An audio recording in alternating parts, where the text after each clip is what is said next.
This is Progress Canada, presented by Lightbulb Narrative. Today we're joined by Ontario Liberal leadership hopeful Lee Fairclough. Thanks so much for joining me, Lee. Oh, thank you for inviting me. I'm really pleased to be here with you today, Teresa. Okay, so before we really get into the politics of the conversation we're going to be having, it's going to be mostly politics. But, when I think of people who enter politics, there's usually two groups, right? There's people who want to be somebody and there's people who want to do something. And, based on your past life, your different careers before this, I suspect you were in the latter group. But it does beg the question of who is this person and why do they want to do this? What are they all about? So without mentioning your political career or your current ambitions, what should people know about you as a person? And I will start with the fact that I'm the mom of two teenage boys, and I've been happily married for 25 years, and family means a lot to me, actually. People should know that I grew up in a small town. I grew up in Southampton, Ontario, on the shores of Lake Huron in Bruce County. I don't know if you've been there. It's like some of the very best sunsets in the world. But, in a small town like that, you know what it means to be part of a community. We also spend a lot of time in the outdoors. It's so beautiful. So our family is very much our favorite pastimes are outdoor adventures together and canoe trips and climbing mountains. I also grew up playing sports, and sports has always been a big part of my life. I was a competitive swimmer growing up, and of course, some people will know that I also represented Canada on the Canadian women's rugby team, and sport taught me a lot. It formed a lot of who I am as a person. And that really extended into the leadership roles that I held in healthcare and in other places. Now, sports continues to be a big part of our family's life. My boys are both competitive swimmers. I am a hardcore carpool mom, and their biggest cheerleader. But it's a big part of our family. I would also say that I was, my mom and dad have had a huge influence on me. They came to Canada. They trained as a teacher and engineer, and they came to Canada to start a new life. They really instilled in us, the importance of hard work, but they also instilled in us this sense that if you see something that you don't feel is quite right, that you need to stand up and do something about it. Don't just talk about it, look at it, but do something about it. And so, as you've referenced, before I came into politics, I worked in healthcare for many, many years. We can talk a little bit more about that, but it was really because of their influence and their upbringing. I wanted to give back to people, but then when the time came that I saw something happening in this province that I wasn't happy about, it was time to step forward and run, and that's how I came into politics. I want to talk about sports generally and rugby a little bit more, because I know a lot of people in politics who used to play competitive sports. I used to play rep softball myself. We won an all-Ontario championship. That's my claim to fame in the sports world. But I think athletes are interesting because there's a connection between that and politics, and that there's the adrenaline piece. It very much does attract people to both places. And it's, if you don't go on to become some kind of superstar athlete on some well-paid team, politics is another option for your adrenaline. But the other part too is the team sport nature of it. I always played team sports growing up. I was not an individual sport person for the most part. And whether it was basketball, softball, soccer, whatever, hockey, I played as well. All of those things, I think there is a real connection to politics because it teaches you how to be a part of a broader team and, take on leadership roles, but also take on maybe more backseat roles where you're playing with the other parts of your team. How important is that team sport aspect to you of politics? Because, right now the Liberal caucus is not huge, but it is a well-oiled machine. And I think it's, two mixed metaphors, you're rowing in the same direction and doing really good work together. How important is that? And then we'll get to rugby after. Well, I will just say, what I've really discovered coming into politics is that partisan politics is truly a team sport.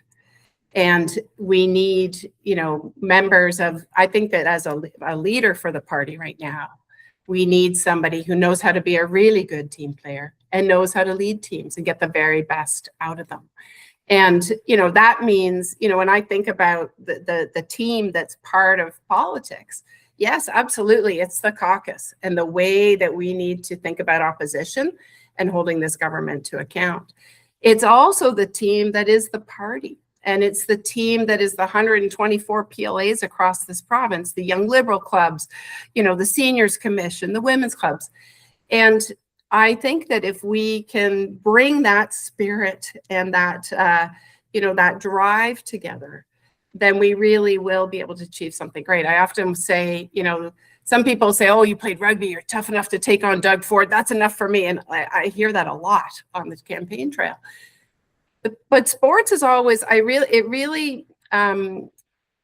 took a lot from sport for how I provided leadership in my 18 years as an executive in healthcare. And it is really about, how do you set goals together?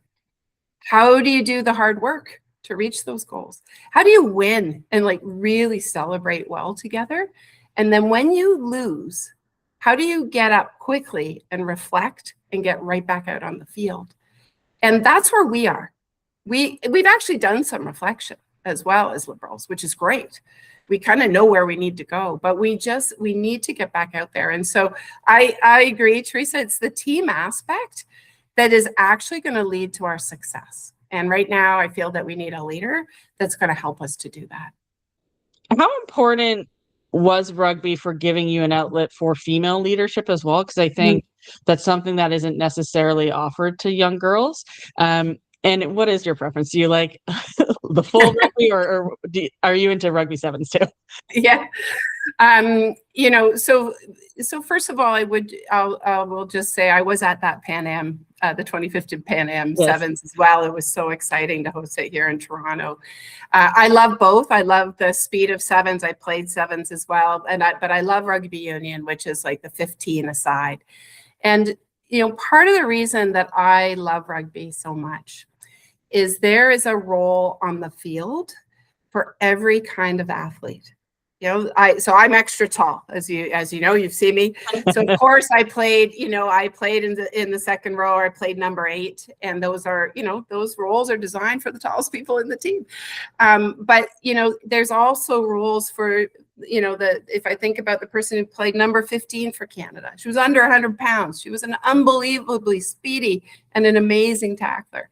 And so you need all kinds of capabilities. And what's the beauty of rugby is how all of that comes together to really orchestrate on your game plan. And, that's where I draw the parallel to whether it was when I was leading a hospital, and you think about all the different members of that team that you need to provide care, whether it's the surgeon who's doing the procedure, whether it's the person who's making sure that the instruments are sterilized, whether it's the nurse that is actively working with the patient and family prior to and during that procedure. There's roles for everyone. And politics is the same.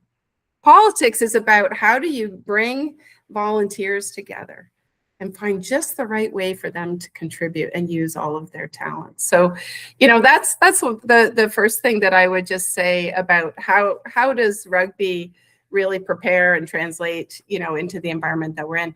Funny enough, in high school, we didn't have rugby at my school yet. I played flag football through high school. Okay. Yeah.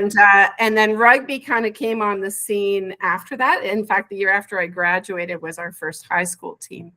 But I went to the 1998 World Cup in Amsterdam, and we were the game opener with the Netherlands. They wanted to compete against Canada. But we went in seeded 8th, and we came out a mighty 4th. We were really pleased with that result, but boy, did New Zealand ever beat us. They were really good. So, fast forward to last summer, and we watched the women play in England in the Rugby World Cup final. They beat New Zealand in the semis. And then the crowd, right? It was over 62,000 people showed up at Twickenham in England to watch women's sports. So to me, it's been amazing to see how that evolves.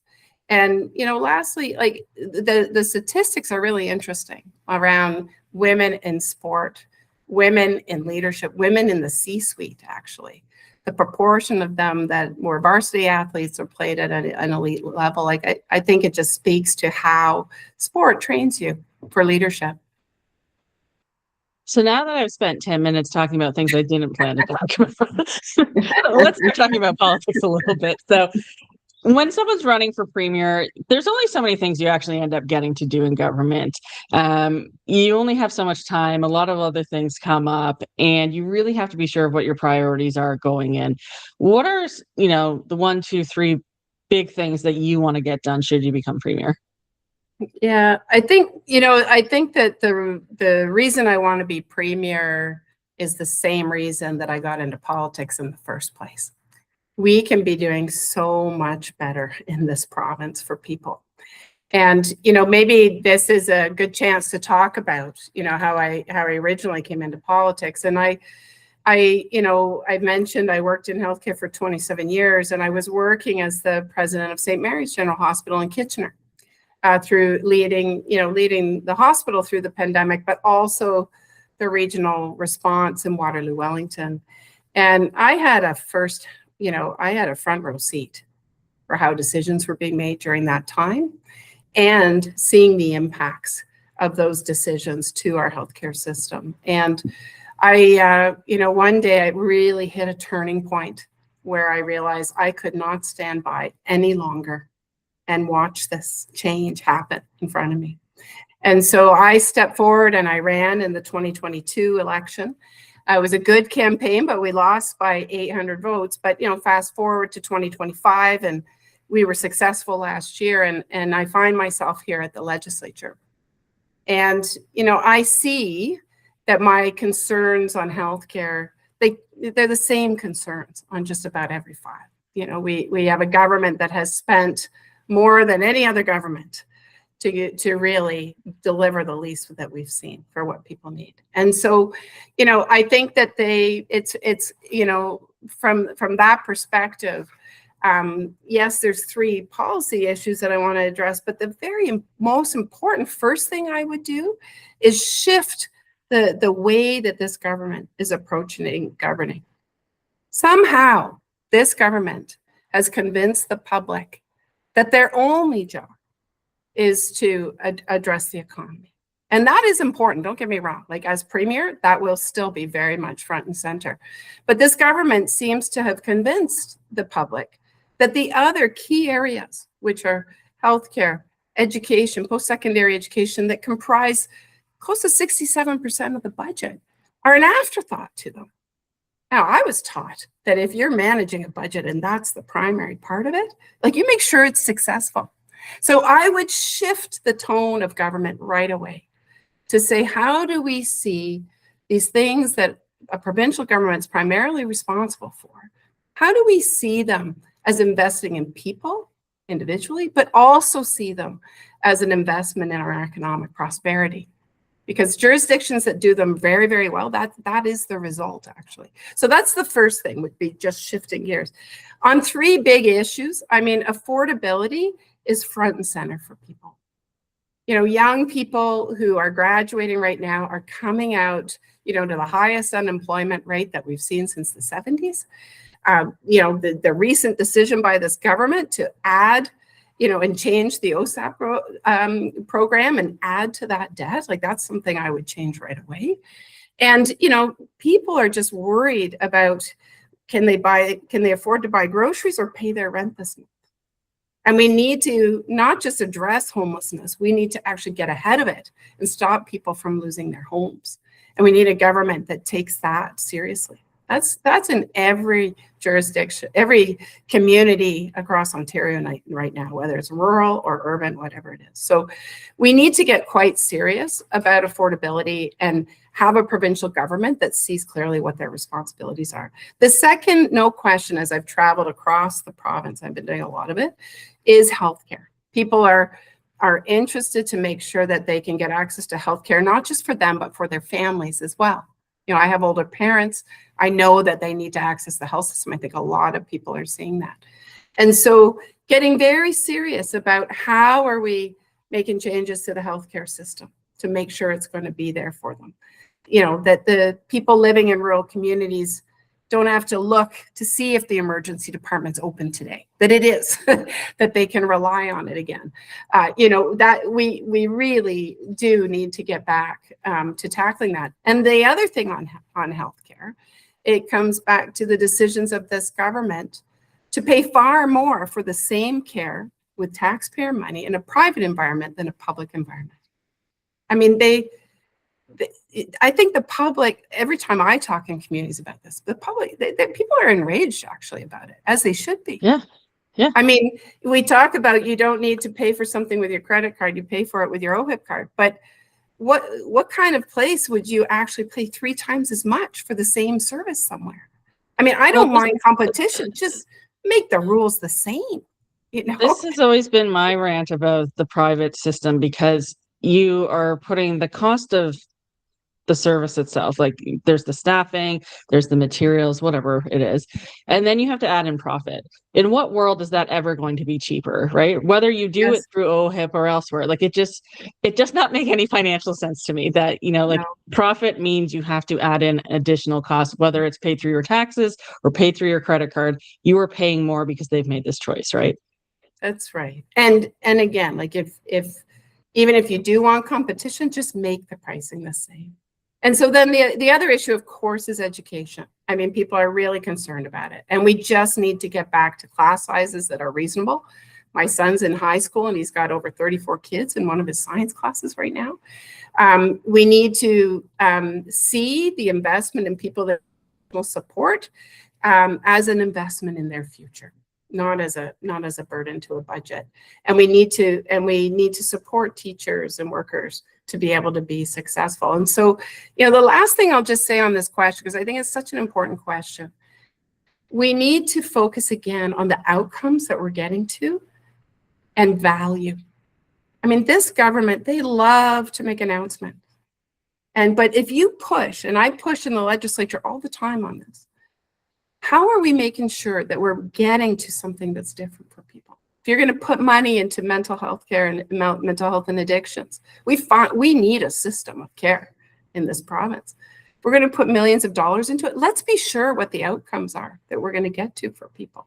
If we're going to, have a $4 billion fund that's going to be there to support the economy and support businesses, let's make sure that they know how to get access to it. And that actually we're using it to that purpose and that we're seeing the results. And I just don't feel that this government has any eye on that. And I think that the people in Ontario are seeing it now.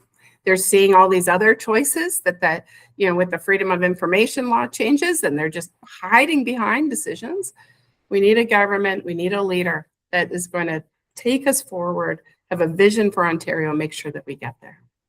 I saw something today about how people don't understand what a billion is, and they really don't. Like, nobody can conceptualize that, right? And in government, I used to complain about this all the time, because every government gets governmentitis, where by the end they start to just talk about all the money they're spending, which I don't know who that's appealing to anyway, but because most people don't want their tax dollars just being used in huge sums. But also, people don't understand what that means. They don't know how many people have been helped. They don't know what we've advanced in terms of improvements to things.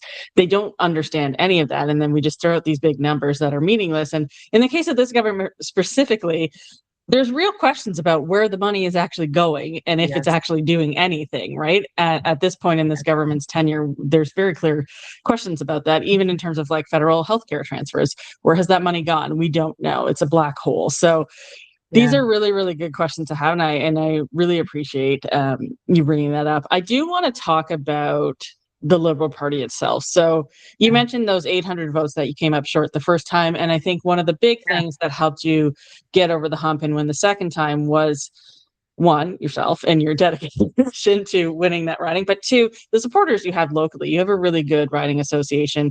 You were very active in between campaigns. And I'm wondering what you think about how there's still a lot of Liberals in this province, like even card-carrying members of the party, despite 3 losses. And I'm wondering how you would go about engaging, supporting, and leveraging the talents of those group of volunteers, because I think that's a crucial part of us winning back power. Yeah, I couldn't agree more with you on that last point. It is critical, and it's a critical time for us. I think people are hungry for reform in the party, and I also think people know that we have the rebuilding to do. Now, what's wonderful, this is the good news, is that as I'm traveling across the province, I've been doing a lot of it for several months, even before all this discussion of leadership started. I was doing it last summer down in Southwest. And, you know, what's inspiring is that Liberals are showing up. They are coming out. Even in places like Sarnia and Windsor, I was just there a couple weeks ago. And people who haven't come out in a long time are coming back out. So we need to make sure that we're ready and supporting and empowering people to do the work that they want to do. And I do want to talk about Etobicoke-Lakeshore, because I talk about that team in a lot of places around the province right now, and people identify with it. They say this is really possible. So what happened in 2022 is we ran. It was a 6-week campaign. It was a good campaign, but we lost by 803 votes on 49,000 voters.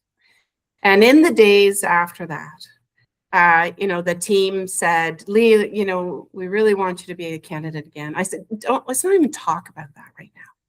Let's just talk about what we need to do to rebuild in this riding, so whoever runs here in the next election is going to be successful and turn that seat. And those volunteers, they were new to politics, a lot of them. They came out for the same reason I ran. They cared, something had happened in long-term care. They cared about the schools and education for kids. They were upset about housing and the kind of communities we were having. And so they all stayed, and we said, let's get to work. They went and did the Liberal training, you know, all the courses that we've got. We got out in the community. We bought one of those little red Costco tents. We got out in the community talking to people as Liberals. We hosted fundraiser that summer. We got fundraising. And we even got out canvassing before we had a candidate. We went out as Liberals to talk to people. And, you know, one of the primary reasons we did that was to practice as a team. And when we did it, we actually, more people came out. They joined the team because we showed up doing that. And so, you know, last February rolls around. This premier calls an election 18 months early in the middle of winter. And you know something? We were ready. We were so ready. We had hundreds of people ready to go. And that's how we turned that seat by 4,000 votes. A conservative riding in Etobicoke, in Doug Ford's backyard.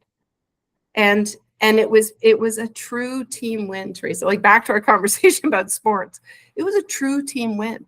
And everybody in that riding should feel ownership for the success that we had together.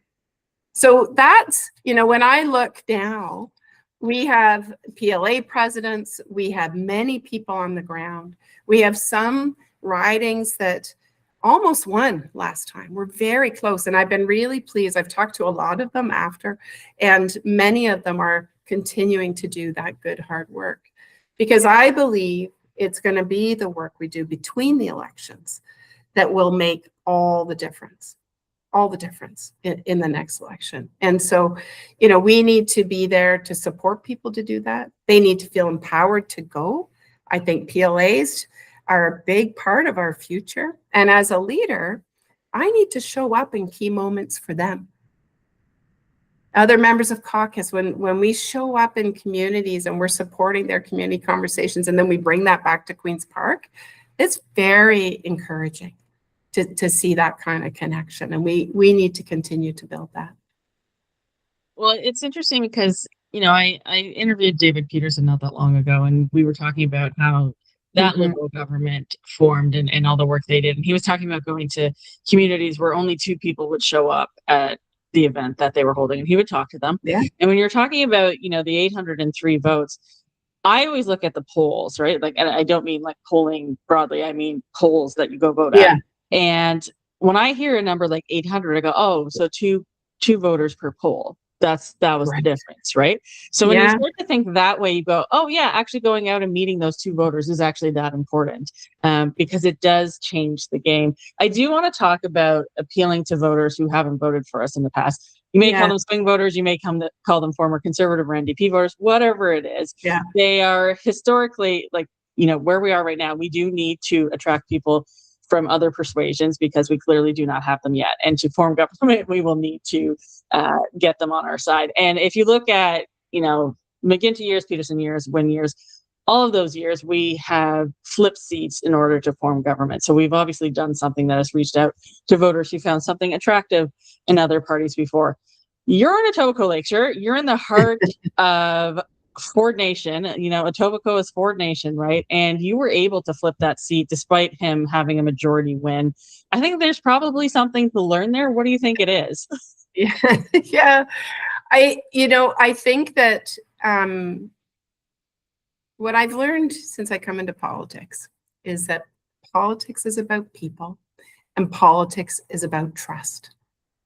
And, if we can do the work so that people know who we are and how we are going to approach any problem, we will be much more successful in the future. And so, you're right. Like, I needed to do that in Etobicoke-Lakeshore to win this election.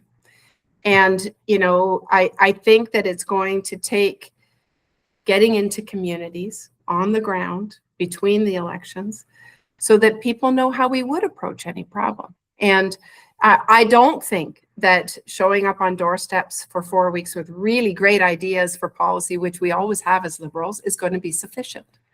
It's going to have to happen before that. And, I'll use a good example. I was invited down to Brockville. One of our previous candidates is very active in the community there. And she said, we really want to have a discussion about homelessness and about healthcare. Can you come? Because I'm the critic for hospitals, mental health, addictions, and homelessness. Would you come down and we'll have a roundtable discussion in this community? Well, it was great, Teresa. This was not a partisan event at all. It was a community event. Mayors showed up, that we know are probably more inclined and conservative leaning. There were NDP members there. There were people from the rural communities that came in because homelessness is really starting to hit those communities. And we had the leaders from the hospital, the food bank, and we had citizens. And I started the conversation with 10 minutes about how would we approach solving some of those issues? How would we approach addressing them? And then we had a Q&A for about 70 minutes. They asked me questions and I responded. And then sometimes I'd pose a question back to them to ask, like, what does this mean in your community? And by the end of it, people had a very good sense about how we would approach that problem as Liberals. I think of another example when we were campaigning and in the last election, and we were in an apartment building and the door opened beside me and with the volunteer, and the person inside knew the volunteer with me. And you know why? Because they had a big long policy conversation at the Grilled Cheese Festival the last summer. And that sounds like a really great place to go, right? Like, invite me to that. Yeah, I'll invite you this summer. It's awesome. But I think that, this is the point, right? If there was already trust there. There was already connection. They already knew that we were out in the community talking to them about what matters to them. And I think that is the work that we need to get to. And some of that can happen through social media and the ways that we can share ideas, but a lot of it needs to happen with, Teresa, the Liberal, being out in her community, talking to people, not just as Teresa, but also as a Liberal. And again, I say it's also, we need to show up. As the leader, as caucus members. We did this in Campbellford recently as well. We went out canvassing. This is Minister Puccini's riding. We went out knocking on doors first, and then we held a healthcare town hall that was open to the community. Lots of new people walked in that door that day that had never been to a political event before. And Dr. Adil Shamji, my colleague in caucus, and I, and Roger Martin had a discussion about healthcare in more rural areas and what we need to do differently. So that's, to me, is a big part. The other thing I'll just mention is giving people confidence that we will address the issues that matter. And I don't know if you've seen, Teresa, but I just released this new private members bill on stopping. I did. Yes, stopping gambling online advertising for gambling, online gambling, you wouldn't believe the response. I mean, the data is so compelling about why we need to. I mean, people are wagering $83 billion a year in Ontario on online gambling.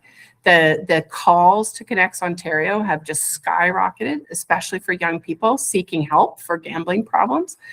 And then the corrosiveness of sport. I mean, people can't even watch a game now without being bombarded by it. It's a scourge. It's on like everything that you watch. And the thing that has concerned me is you look at Connor McDavid, for example, is from my hometown, and he's a really big thing for young kids. And when you start having athletes like that doing betting ads, it does something to young kids when they're watching these games. And I have heard from young people that, like young men in particular, have started using these things regularly. And I'm just like, when you think about the inability to get housing, the difficulty getting jobs, and then you're throwing in gambling addiction on top of it, like it's just not a good path we're putting young people on. And, you know, all those things do have one thing in common. Doug Ford, we should replace him, but, you know, that's an aside. But so I do really appreciate you bringing it forward, because it is like a very clear problem with a clear solution.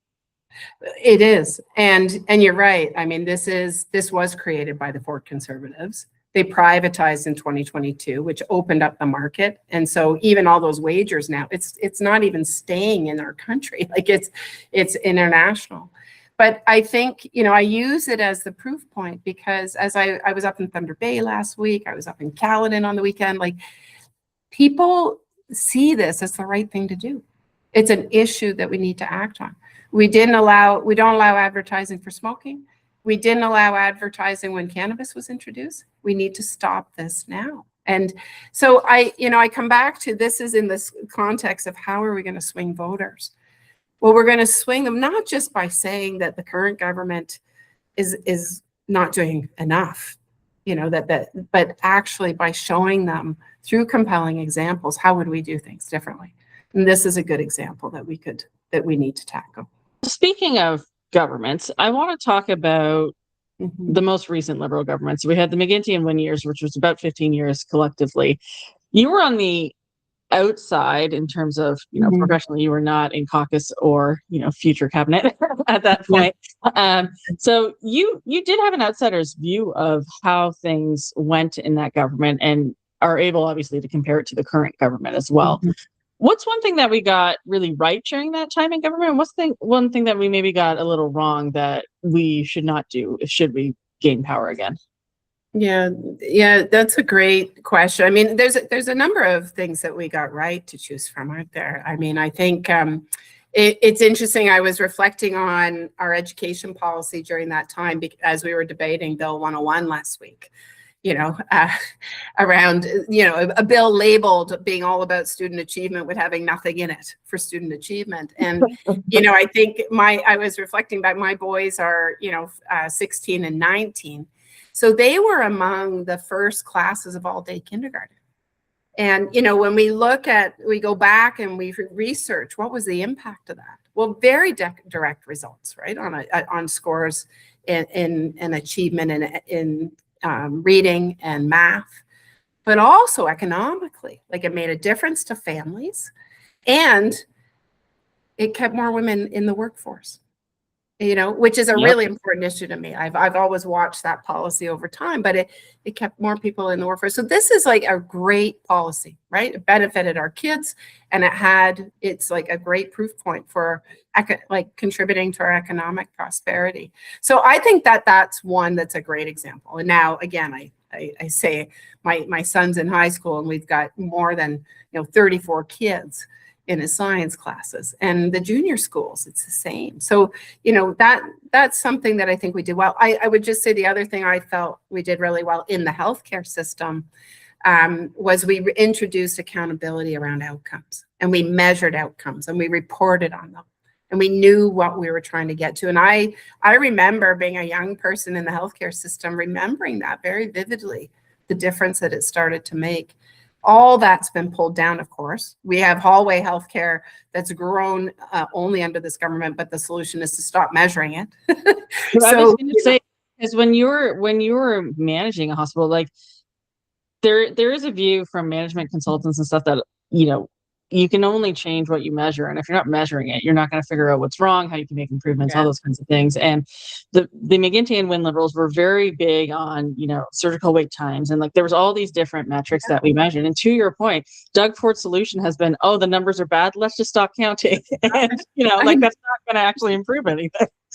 And I can say, as a leader of a hospital, I always kept that practice. Like every dollar we spent, I wanted to make sure that I would turn to the team and say, is this the best way to do this to get the best outcomes for the patients that we're serving?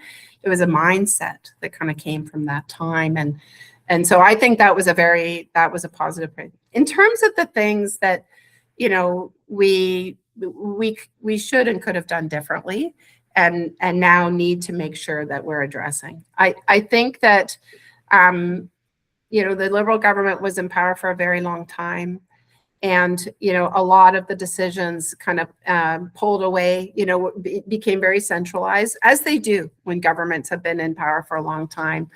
But I think that we needed to have more focus on how we were sustaining the party itself, how we were maintaining the grassroots and some of the local decision making, the local insights that we need from communities to be really effective. And I think that when we lost that election in 2018, we lost a lot of Liberals in that moment. And we haven't been able to build back in the way that we need to be really, really ready on the ground. So, I think the lesson from that is, how do we continue to nurture those relationships and connections, to nurture the riding associations especially, so that we can be successful. And, I'll tell you, it was interesting to me,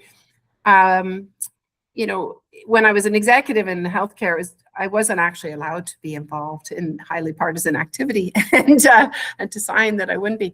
And when I ran in my first campaign, I noticed this gap that we had, with the people with the know-how, the next generation with the know-how to really run campaigns. And I turned to somebody and I said, what's the succession plan here? Because as a leader all those years, whenever I took a new job, within 6 months, I would look to say, who's going to replace me, and what opportunities do I need to give them to make sure that they're going to be ready? Yes.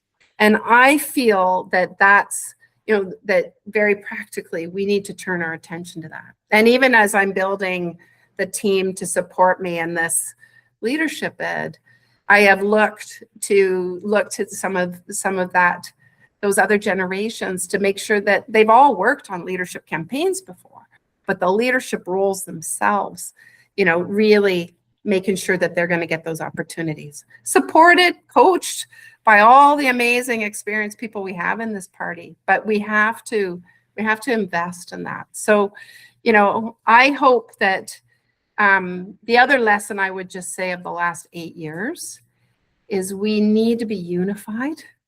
We can't afford to not be, if we're going to truly build back and win this time. And I hope that this race itself helps us to start to do that. And on November 21st, when we know the result of this, that there's a coming together and a refocusing of everybody that's been involved to make sure that we are going after our real foe here, which is, changing this government.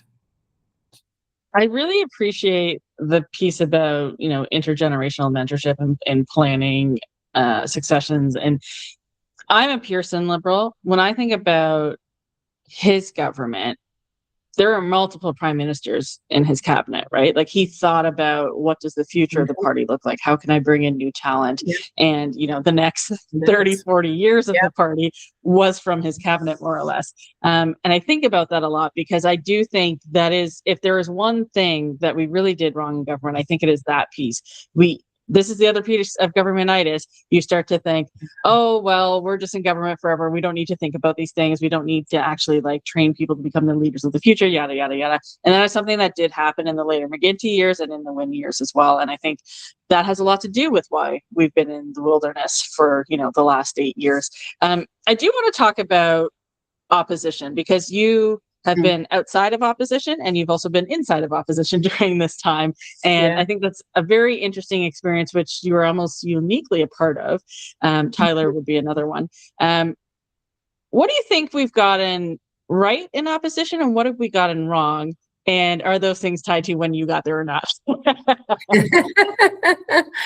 I mean, I think that there's no question that getting party status is a huge thing. So yes, that is when I came, but it's more about the fact that we got party status after the last election. And you know, I think that is important from a few different perspectives. One is just the time that we actually have in the legislature to hold the government to account.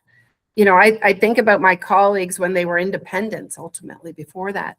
You know, they were lucky if there was 5 minutes in a week that they could actually say something to challenge the government and hold them to account. So now, you know, in opposition, we are very present. We are very active in question period. And John Fraser, our interim leader, is doing a good job now of making sure that we are having a concerted effort as a team in the way that we're approaching opposition. I will say, though, we've had to rebuild all of that again, like the Liberal Caucus Support Bureau, and it's been wonderful to see like previous MPPs and members from the opposition days actually stepping forward to help give us advice on like what were their strategies, how did they go after an issue and really make sure that it would stick. And so we need to be doing the same. And I think that, you know, one of the other things that I'm really hearing right now is when I think about what have we gotten, what could we have done differently the last several years? I think I come back to what is it that we're doing between the elections that really matters. Nominations and giving candidates, finding them early, and getting nominations going so that people have a lot of runway to be successful, I think is also critical. You know, you mentioned Tyler Watt. I mean, he had that, right? He also had that time. And it made a huge difference to just be able to keep that work going. I also think that, you know, we need to recognize the hard work in front of us. It's, you know, our work right now where we are as a party is not just here at Queen's Park and in the legislature. It's across the province. And the leader needs to be prepared to be out in every riding. And you talk to anybody, you know, you talk to Peterson, you talk to Dalton McGuinty. I mean, they were out in those communities doing that hard work. And as a leader, you have to love doing that work and be meeting with those groups. And you have to see it as the work. And I think we could have done more of that. Now, there was a pandemic in the middle, so I'll give, you know, that made it a bit more challenging. But, you know, if I've committed on, you know, for this campaign that I will try to reach all 124 ridings, and we need to make sure that we're doing that. And I think the other thing is, you know, making sure that as we are out talking to the communities, bringing those ideas back to Queen's Park, getting their insights for how, like, if they've got a local MPP that they're not happy with, how do we use that, right, in the legislature to really take on opposition and hold them to account? I really like that because, and it was actually going to be my next question about regional rebuilding, because when I look at past liberal governments, you can't win without getting seats from every region of this province. And I look at, you know, even Wynn's victory in 2014, that came with semi-rural ridings, right? In Eastern Ontario, that's what put us over. So we literally cannot win a majority government without getting ridings in every area of the province, and also communities that are maybe not our typical urban suburban type of base. We haven't won a seat outside of the GTA or Ottawa since 2018. How important is it to get to every region of the province, every seat, like you're talking about? You mentioned a number of places, Campbellford. You mentioned Brockville, where my uncle's from. You mentioned a number of places that when I worked at Rural Affairs, we were always talking about, because we were going to all of these different places, and it was an important part of reaching out, and also not even just for political reasons, just understanding Ontario beyond, you know, the GTA or Toronto bubble. How important is that? And do you think, I mean, it's a little hard right now because we only have so many members, but I think we're sort of punching above our weight in doing that work right now. Yeah, I think that we're very committed to doing that work right now. And you asked like how important it is. It's essential. It's absolutely essential. You know, I think it's definitely we need to be very in tune with the issues that matter in rural Ontario and in Northern Ontario, you know, Northwestern, Northeastern Ontario.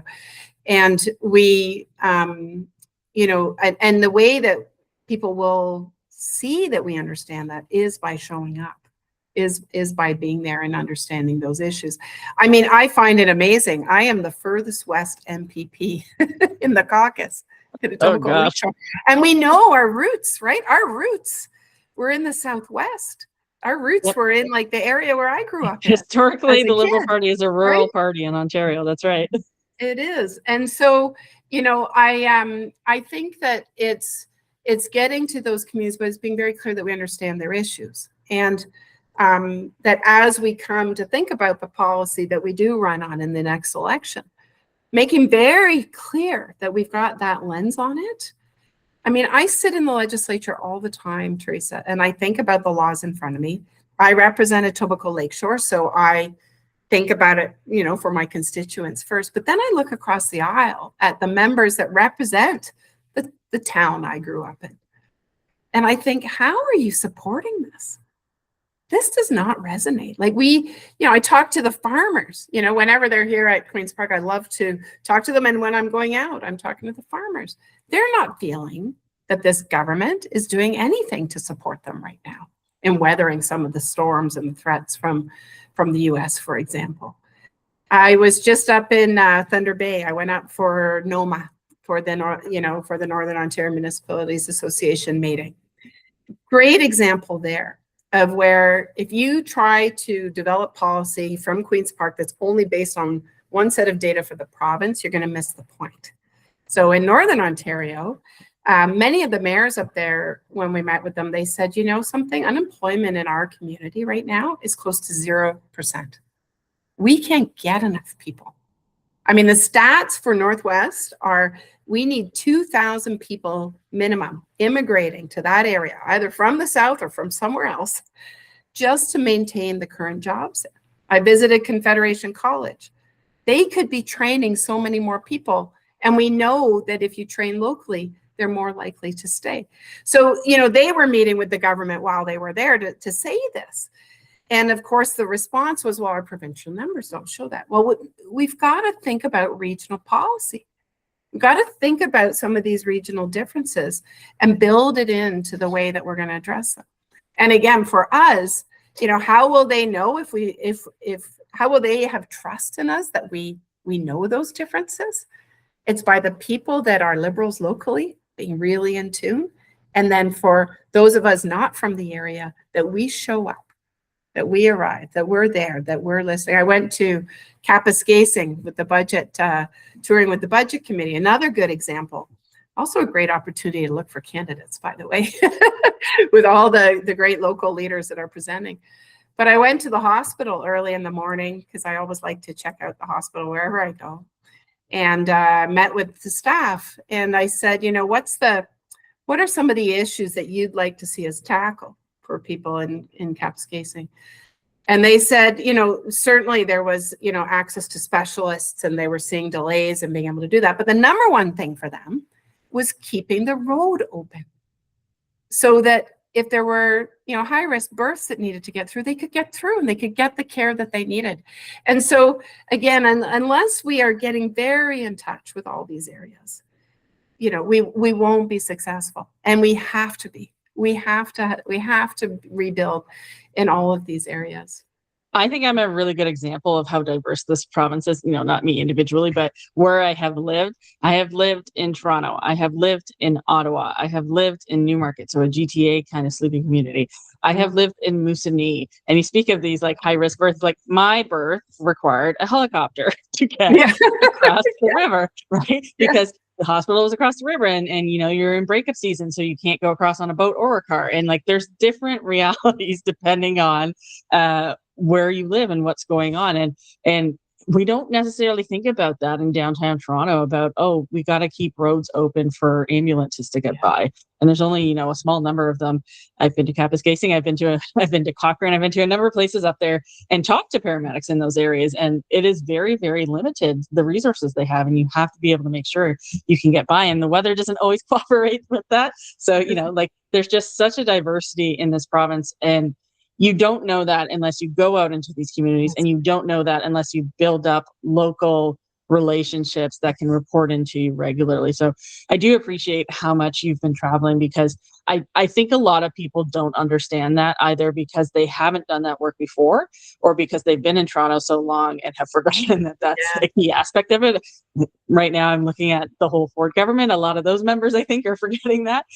But it is really, really important. I do want to talk about canvassing, campaign mechanics, because you're talking about engaging with people at events, things like that, going canvassing and stuff like that. I'm a huge supporter of deep canvassing and in between campaign canvassing, because I don't think you learn enough about the population unless you go do that work. We have turned canvassing into a head counting exercise that you do the few months before the campaign. I have looked at our party data in terms of both donations and canvassing, and on the donation front for our last few years in government, 95% of it was in the last 6 months before a campaign, which is just not how you build up a war chest. And that's not how you build up a voter ID base either. And there's a lot of people who have the view of, oh, if you just go in just before the campaign, you'll have really fresh data. Anything before that is stale. And I just don't believe that argument.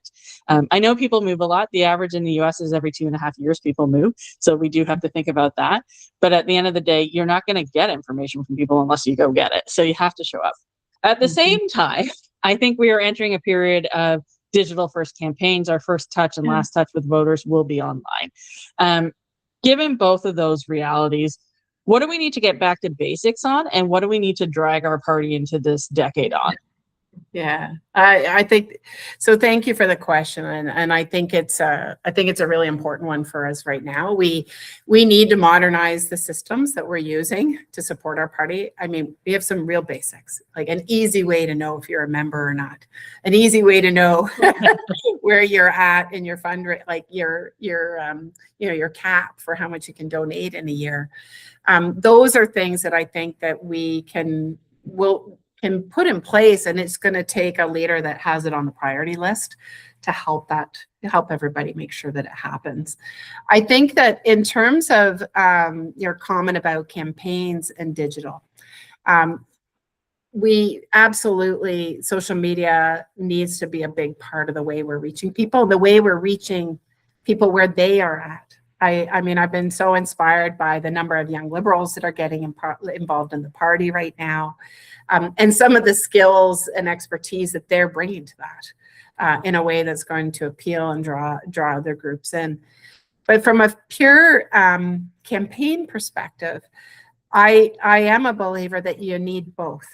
And I'll use a good example from our own campaign in Etobicoke-Lakeshore, because we did use both. We use the digital, we boosted different content, and then of course we had a very strong ground game. But there was one video in particular that I feel was a great exemplar of this. It was, you may remember in the media, there was two new doctors coming to Walkerton. And there was these images of people sitting in their lawn chairs on the front yard, waiting overnight, and they were covered in snow. And that's kind of how desperate it was to get access to a family physician. So in Etobicoke-Lakeshore, a big city, there are 22,000 people without access to primary care. So we did the math to count how long a line would that be. And sure enough, it led from the riding to the doors of Queen's Park. It just happened to work that way. So we did this video of me talking about the importance of this, but we had a visual of that line on an aerial map leading down to Queen's Park. And that video on YouTube did really well, very, very well. And we would boost it to the neighborhoods we were going to the next day. So what would happen?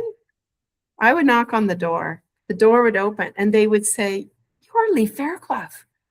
You were just on my TV talking about healthcare." And it just jump-started the conversation. And it happened many times for the volunteers as well. It jump-started the conversation. But I think it's, I come back to politics about people, politics about trust.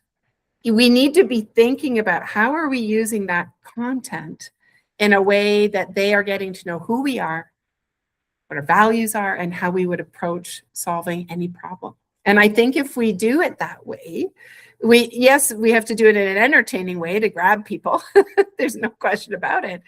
But I think it can really help us.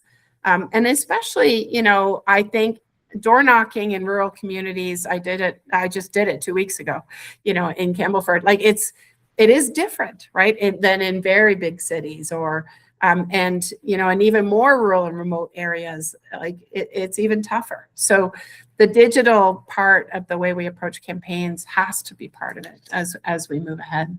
Really appreciate that visual of the line, because whenever I used to look at, like, say, the number of people who are unhoused in the province or something like that, or the number of young people in this province who don't have jobs, who are unemployed while searching, I always go look at the provincial list of cities by population and go, okay, which one is it closest to? Okay, there's our comparator, because people understand that a lot more than these abstract numbers. So I really appreciate you doing that. And it also leads into my next question, because I think you've shown an example here of, Doug Ford is a master of the attention economy. He is very good at filling the window with things.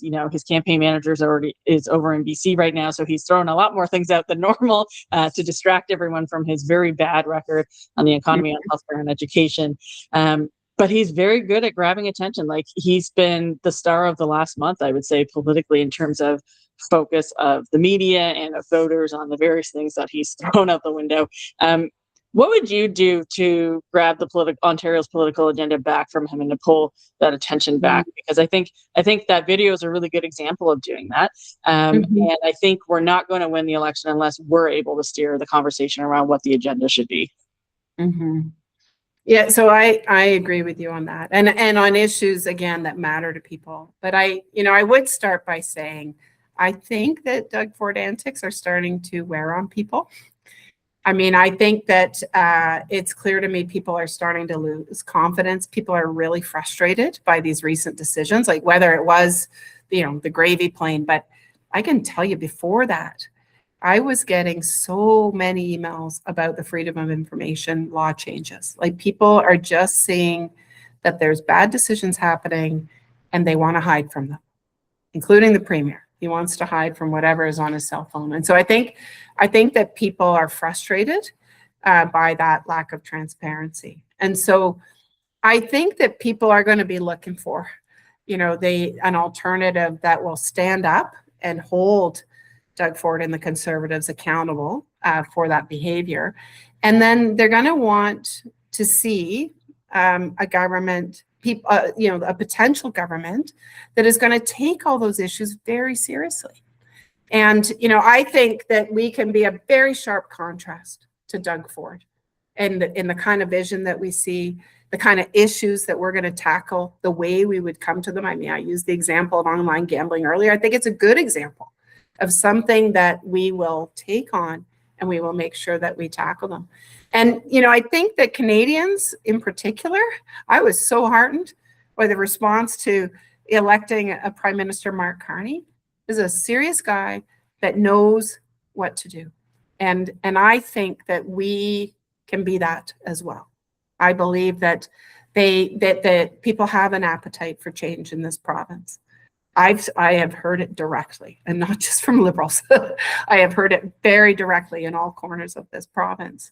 And so I think that people are looking for leaders that they can trust, leaders they can trust to make big decisions and informed decisions, the people that they can trust to spend their taxpayer money really wisely. I mean, at a time when affordability is such an issue for people, there's nothing more annoying than hearing that behind a closed door, we're going to spend, $28 million on a plane, not to mention all the other costs around it. And we're not going to be transparent about it. People are looking, I think, for a serious government. And I think people are looking for somebody that's going to fight for them for that and do it in a very strong and compelling ways. And this is where I will say, I've had people come to listen to me talk in certain communities, and they will say, Lee, I came to hear you, but my husband didn't need to come.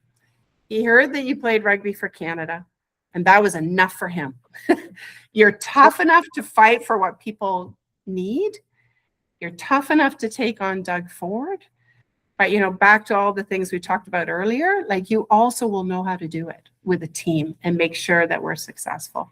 So I think that's the way that we get past his antics. We show a very good, solid, serious, compelling alternative.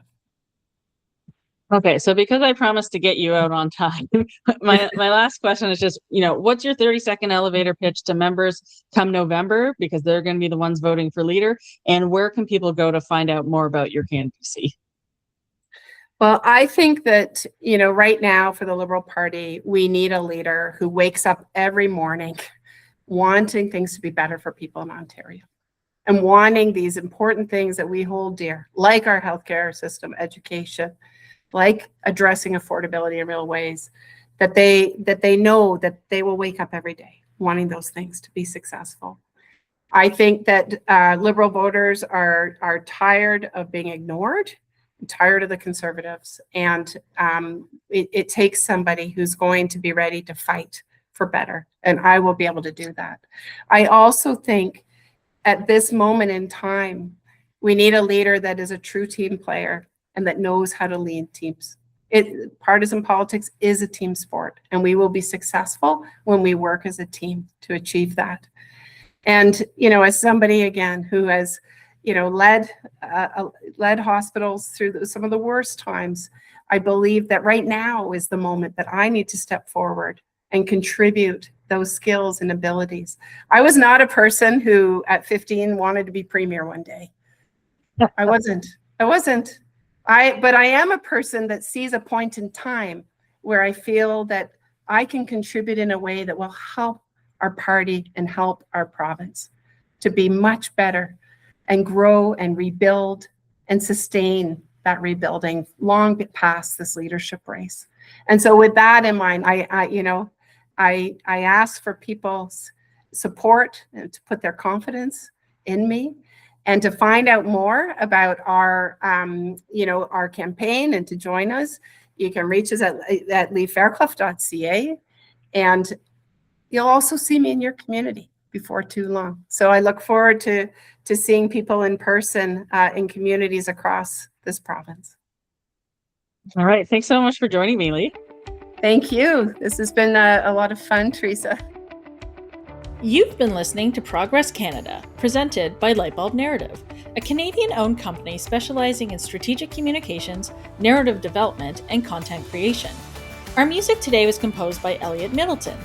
If you enjoyed today's episode, please consider subscribing to access future episodes the moment they drop. Thanks for listening.